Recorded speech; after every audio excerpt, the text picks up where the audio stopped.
जनक अब अनिरुद्ध के बच्चे की मां बन चुकी है और 1 साल बाद वह इस बच्चे को जन्म भी दे देती है।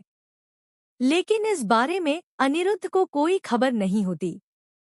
जनक की दोस्त ईशानी, जिस पर जनक का बहुत बड़ा एहसान होता है, क्योंकि जनक ने कभी ईशानी की इज्जत बचाने के लिए हर मुमकिन कोशिश की थी और उसमें कामयाब भी रही, अब जनक की हर छोटी बड़ी बात पर ध्यान देने लगती है।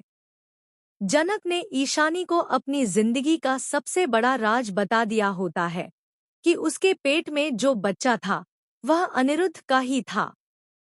यह सुनकर ईशानी बहुत हैरान और भावुक हो जाती है, क्योंकि उसे यह जानकर बेहद दुख होता है कि जनक को उसका सच्चा प्यार अब तक नहीं मिल पाया। ईशानी के मन में जनक के लिए गहरी कृतज्ञता होती है और वह ठान लेती है कि अब वह जनक को यूं अकेले नहीं जीने देगी। ईशानी अनिरुद्ध का पता लगाकर उसे कॉल करती है और फोन पर कहती है, तुम तो यहाँ कोलकाता में आराम और चैन की जिंदगी जी रहे हो, लेकिन जनक वहाँ गांव में अकेले तुम्हारे बच्चे को पाल रही है। हालात ऐसे हैं कि जनक को मजबूरी में तुम्हारे बेटे को किसी और का नाम देना पड़ा है।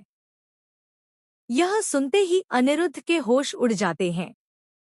वह सन्न रह जाता है और उसे समझ नहीं आता कि क्या वह इस अनजान लड़की की बातों पर भरोसा करे या नहीं।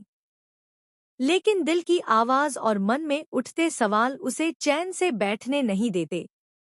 अब अनिरुद्ध जनक की सच्चाई जानने के लिए गांव जाने का फैसला करता है।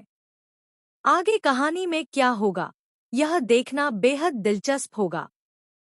क्या अनिरुद्ध को सच्चाई का पता चल पाएगा? क्या वह पहचान पाएगा कि जनक ने जो बच्चा जन्मा है वह उसी का बेटा है? या फिर कहानी में कोई नया और चौंकाने वाला मोड़ आने वाला है?